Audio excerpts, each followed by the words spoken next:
દિલ્હીમાં નીતિ આયોગની ગવર્નન્સ કાઉન્સિલની 9મી બેઠકનું આયોજન થયું છે। આજે પીએમ મોદીની અધ્યક્ષતામાં નીતિ આયોગની બેઠક થવાની છે, ત્યારે ગુજરાતના મુખ્યમંત્રી ભૂપેન્દ્ર પટેલ આજે દિલ્હી પહોંચ્યા છે।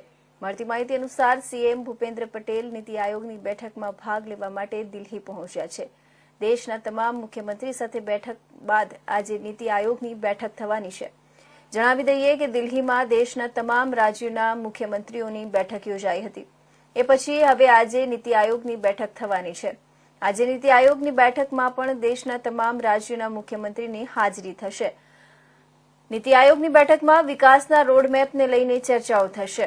વર્ષ 2047ના વિકસિત ભારતના લક્ષ્ય અને રોડમેપ અંગે બેઠકમાં ચર્ચા થશે। નીતિ આયોગની બેઠક બાદ મુખ્યમંત્રી ભૂપેન્દ્ર પટેલ અને વડાપ્રધાન નરેન્દ્ર મોદી વચ્ચે મહત્વપૂર્ણ ચર્ચા થઈ શકે છે, ત્યારે બંને નેતાઓ વચ્ચે રાજ્યના મંત્રીમંડળ અંગે પણ ચર્ચા થઈ શકે છે। રાજ્યમાં મંત્રીમંડળ વિસ્તરણની ચર્ચા વચ્ચે સીએમની દિલ્હી મુલાકાત પર નજર ટકેલી છે। મળતી માહિતી અનુસાર સીએમ ભૂપેન્દ્ર પટેલને દિલ્હી બેઠકમાં ભાગ લેવા માટે બોલાવવામાં આવ્યા છે। ઉલ્લેખનીય છે કે પીએમ મોદીની અધ્યક્ષતામાં નીતિ આયોગની બેઠક યોજાવાની છે, જેમાં દેશના તમામ રાજ્યના મુખ્યમંત્રી હાજર રહેવાના છે।